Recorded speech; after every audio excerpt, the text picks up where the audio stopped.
कित्येक वेळ शीतल आणि समीर बोलत बसले.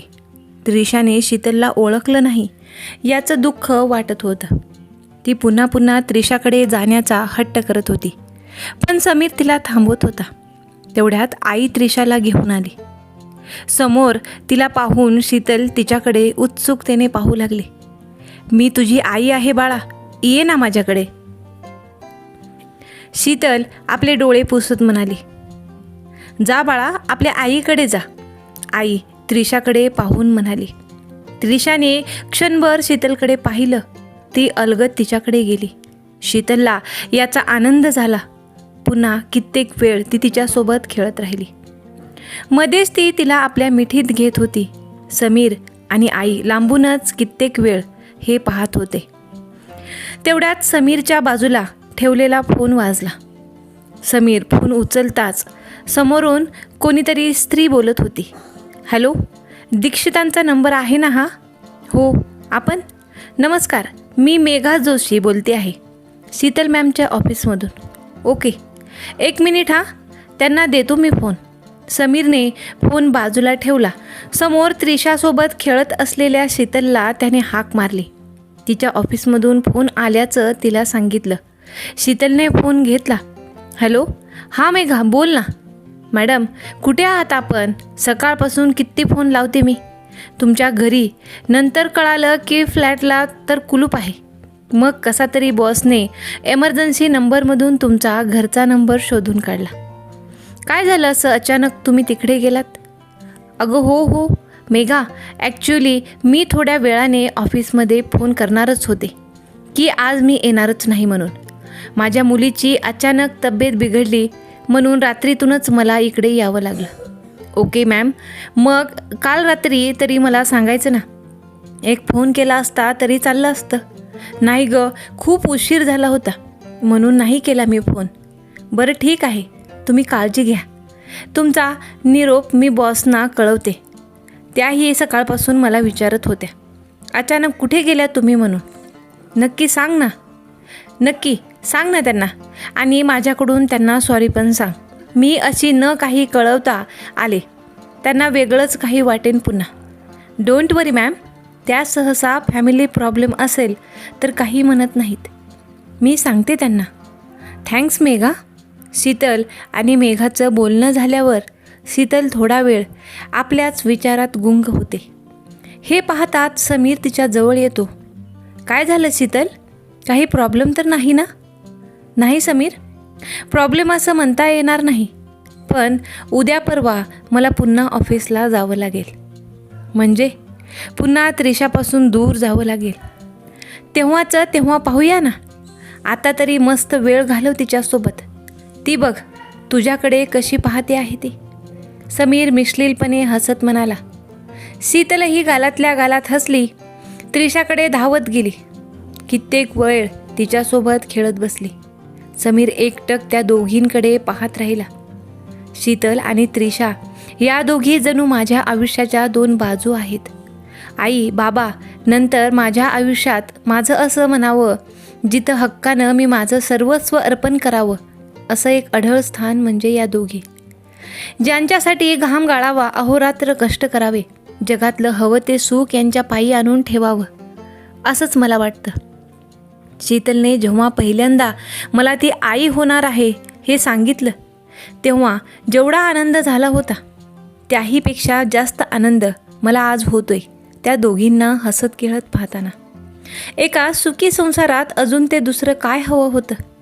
पहिल्यांदा जेव्हा शीतल मूल नको असं म्हणाली होती तेव्हा पुढे काय, हा प्रश्न माझ्या मनात सतत येत होता. पण आज त्या सर्व प्रश्नांची जणू उत्तरेच मला मिळाली आहेत. समीर शीतल आणि त्रिशाकडे पाहून हसला. त्यांच्या मनात विचारांचं तेव्हा द्वंद्व सुरू होतं. समीर, शीतल, आई आणि बाबा चौघेही रात्री एकत्र जेवायला बसतात. तेव्हा शीतल आपल्या ऑफिसमधील कित्येक गप्पा गोष्टी सांगते. सगळं घर आनंदाने बहरून जातं. त्यात किलबिलाट वेगळंच वातावरण निर्माण करत होते. तेवढ्यात बाबा शीतलला बोलतात. शीतल, पुढे काय करायचं ठरवलं आहेस तू? तुलाही ऑफिस आहेस ना उद्या? मग कधी निघणार आहेस? बाबा, मला वाटतं मी नाही जात ऑफिसला. काय? समीर अचानक बोलतो. हो, पण का? मध्येच आई बोलते, कारण मला नाही राहता येणार तुमच्या सगळ्यांपासून लांब. हो, पण ऑफिस सोडणं हा पर्याय नाही शीतल. बाबा शीतलकडे पाहत बोलतात. शीतल क्षणभर शांत बसते. तिच्या मनातले बाबा ओळखतात आणि पुन्हा बोलतात. मला सांग शीतल, तुला तुझं करिअर पुढे करायचं आहे ना? हो बाबा, पण घर, संसार, आपली माणसं सोडवत नाहीत तुला, बरोबर ना? शीतल होकारार्थी मान हलवते. मग आपण त्यावर पर्याय शोधूयात. असंही तो मी शोधला आहेच. यापूर्वीही मी हे तुझ्या सासूबाईंशी बोललो आहे. त्यांचा होकारही आहे. कोणता उपाय बाबा? समीर मध्येच बोलतो. समीरची आई त्रिशा आणि शीतल यापुढे पुण्यात राहतील. मी आणि समीर इथेच राहू. समीरलाही अगदीच एकटं वाटू नये म्हणून मी त्याच्यासोबत असेल. सुट्ट्यात कधी ते इकडे येतील, कधी आम्ही तिकडे येऊ. बोला, आहे मंजूर? समीर, शीतल क्षणभर एकमेकांकडे पाहू लागतात आणि समीर बोलतो. हो बाबा, आहे मंजूर. शीतल, पण बाबा माझ्यामुळे तुम्ही आणि आई वेगळे का व्हा राहाल? जसं तू आणि समीर त्रिशासाठी राहणार तसंच तू. हे बघ शीतल, समीर लहान होता तेव्हा माझीही ट्रान्सफर वेगवेगळ्या गावी व्हायची. इथे माझे आई बाबा आणि ही तिघेच राहायची. समीरच्या शिक्षणासाठी प्रत्येक वेळी शहर बदलून पुन्हा नव्याने संसार थाटण्याचा पर्याय योग्य नव्हता. मग मीच महिन्यातून एकदा दोनदा ये जा करायचो.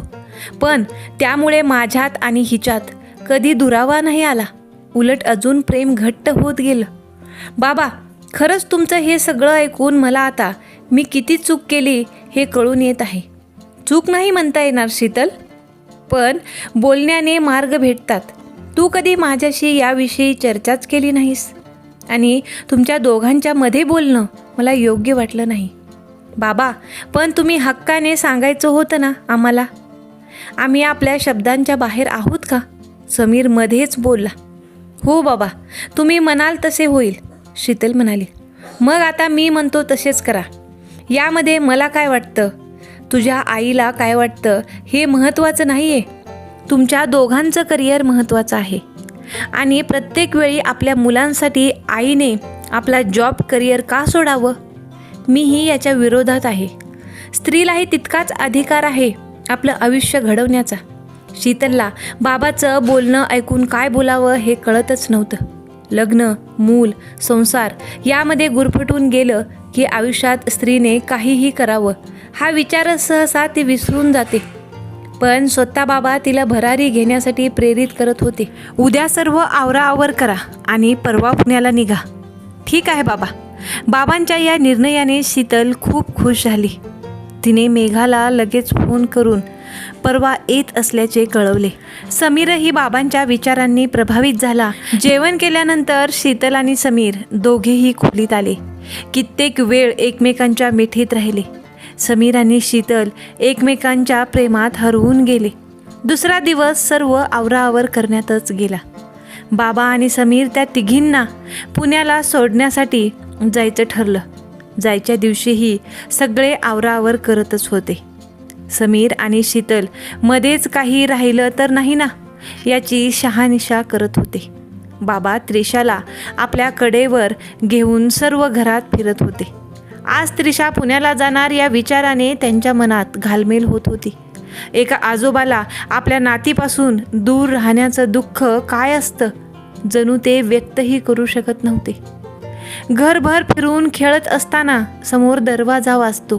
बाबा दरवाजा उघडतात. समोर एक अनोळखी व्यक्ती पाहून बाबा त्याला विचारतात, कोण? नमस्कार काका, मी सदाशिव. समीर दादा आहेत का? मी गाडी घेऊन आलोय. हो आहेत, या. पुण्याला जाण्यासाठीच एवढी तयारी चालू आहे. बसा इथे, 1 तासभरात निघूयात आपण. ठीक आहे काका. सदाशिव शेजारीच ठेवलेल्या खुर्चीवर बसत म्हणाला. घरातली सगळी आवराआवर झाल्यानंतर समीर काही राहिलं तर नाही ना हे पाहायला खोलीत आला. शीतल तिथे आधीच आवरत होती. समीरला पाहून ती थोडी गोंधळली. अचानक आपल्या जागेवर बसून राहिली. ती काहीतरी लपवते आहे हे कळायला समीरला वेळ लागला नाही. शीतल, झालं ना तुझं आवरून? हो, झालंच आहे. शीतल स्वतःला सावरत म्हणाली. काय ग, बरी आहेस ना? समीर असे म्हणताच शीतलने समीरला मिठी मारली. ए शीतल, काय झालं सांग तरी. मला तुझ्याशिवाय नाही मन लागणार तिथे. मी दाखवत नाही, पण मी नाही राहू शकत समीर तुझ्याशिवाय. हो का? मग नको जाऊस. मी नाही जात. सांगून टाकते बाबांना, नको मला काही. मला फक्त तू हवा आहेस. तुझ्यासोबत माझं सगळं कुटुंब मला हवं आहे. शीतल खोलीतून बाहेर जाण्यासाठी निघते. समीर तिला आपल्या जवळ करत बोलू लागतो. शीतल, असं भावनिक नको बोलूस. हे बघ, आयुष्यात प्रत्येक रंग हे खूप महत्त्वाचे असतात. कधी प्रेम, कधी दुरावा, कधी एकांत, तर कधी गर्दी. सगळं काही हवं असतं आपल्याला. म्हणूनच तर आयुष्य जगण्याची वेगळीच मजा येते. आज भलेही आपण एकमेकांपासून दूर असू, पण यामुळेच आपल्याला आपल्याबद्दलचं प्रेम कळलं, नाही का? उद्या पुन्हा आपण एकत्र येऊ आणि असंही मी आणि तू शरीराने दूर असू, पण आपलं मन ते आहेच की अगदी एकमेकात गुंतलेलं आहे ना? समीर थोडं हसत म्हणाला. शीतल गालातल्या गालात हसत समीरकडे पाहत राहिली. थोड्या वेळाने बाबांनी बाहेरून समीरला हाक मारली. समीर पटकन बाहेर गेला. समीर सदाशिवला पाहून म्हणाला. सदा, अरे कधी आलास तू? आत्ताच आलो दादा. बरं, चला सगळं सामान ठेवूयात गाडीत आणि निघूयात. सगळं सामान गाडीत ठेवल्यानंतर समीर, शीतल, आई बाबा आणि त्रिशा पुण्याला निघाले. गाडी सुसाट वेगाने पुण्याकडे निघाली. गाडीत बसलेली शीतल खिडकीतून पाहता पाहता न कळत आपल्या विचारात गुंग झाली. सगळं कसं क्षणात नीट झालं ना.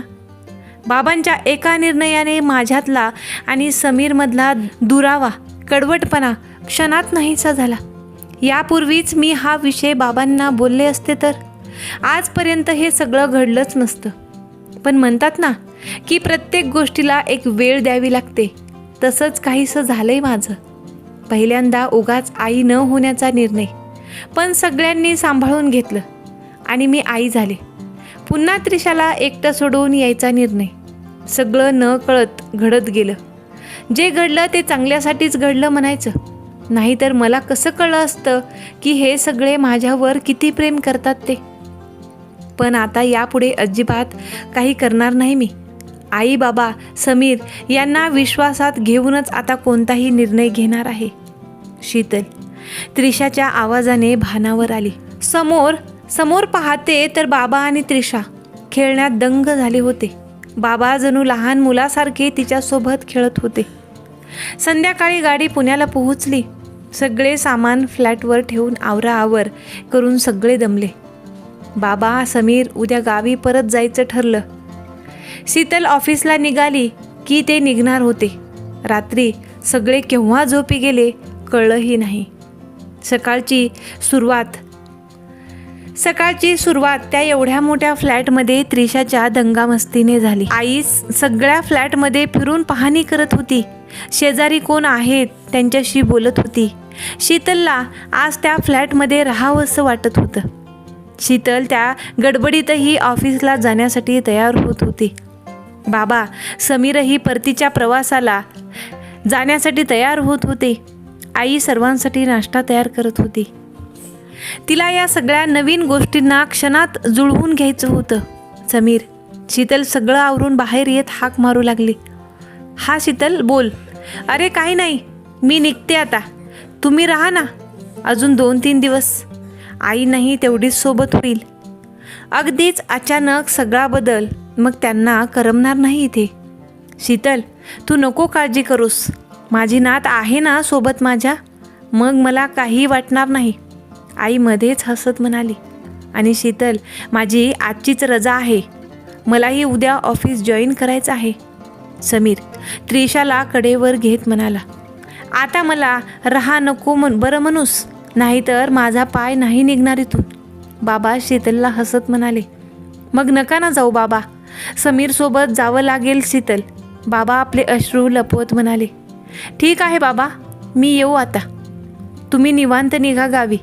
हो शीतल ऑफिसला जायला निघाली दारात क्षणभर अडखळली.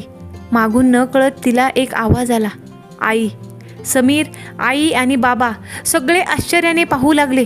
बोबडं बोलत शीतलकडे पाहून आई त्रिशा अडखळत बोलत होती, जणू तिला बोलवत होती. आई.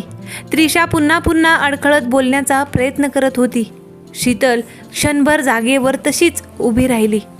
तिला काय बोलावं काहीच कळलं नाही. क्षणात ती धावत त्रिशाकडे आली. तिच्या डोळ्यात आनंदाचे अश्रू जणू थांबायचे नाव घेत नव्हते. तिने तिला आपल्या जवळ घेतलं. तिचे कित्येक मुक्के घेतले. समीर, बाबा, आई सगळ्यांच्या डोळ्यात नकळत अश्रू आले. सगळे आनंदाने त्या दोघींना पाहू लागले. पुन्हा मन त्रिशा, मन ना त्रिशा. माझे कान या शब्दासाठी आसुसले आहेत. त्रिशा पुन्हा पुन्हा शीतलकडे पाहून आई म्हणत होती, जणू ती तिला पुन्हा. त्रिशा पुन्हा पुन्हा शीतलकडे पाहून आई म्हणत होती, जणू ती तिला सोडायलाच तयार नव्हती. समीर, तू ऐकलंस ना? आपली त्रिशा आई म्हणाली. आई, तुम्ही पण ऐकले ना? हो शीतल, हो. आईने शीतलला जोरात मिठी मारली. सगळे या प्रसंगाने आनंदून गेले. शीतल आनंदाने आपल्या ऑफिसला निघाली. बाबा आणि समीर आपल्या परतीच्या प्रवासाला निघाले, पुन्हा परत एकत्र येण्यासाठी. या ठिकाणी शीतलने आपल्या आयुष्याचे सर्व निर्णय स्वतः एकटीच घेत राहिली. घरातल्या सर्व मंडळींना विचारात घेऊन ती निर्णय घेत राहिली असती तर तिची आणि त्रिशाची अशी फरफट झाली नसती. कित्येक वेळा आपणही असंच करतो. जर आपण आपल्या घरातल्या मंडळींशी विचारपूस करून त्यांच्या सल्ल्याने आपल्या जीवनातले काही निर्णय घेतले तर किती चांगलं होतं ना? तुम्हाला काय वाटतं या कथेबद्दल? तुमचं काय मत आहे? तुम्हाला ही कथा कशी वाटली ते कमेंटद्वारे सांगायला विसरू नका. तुम्ही व्हिडिओ शेवटपर्यंत पाहिला त्याबद्दल तुमचे मनापासून आभार. असेच नवनवीन व्हिडिओ पाहण्यासाठी व्हिडिओला लाईक करा, शेअर करा आणि आपल्या चॅनलला नक्की सबस्क्राईब करा. भेटूयात एका नवीन विषयासोबत, नवीन कथेसोबत आणि नवीन विचारासोबत. तोपर्यंत धन्यवाद.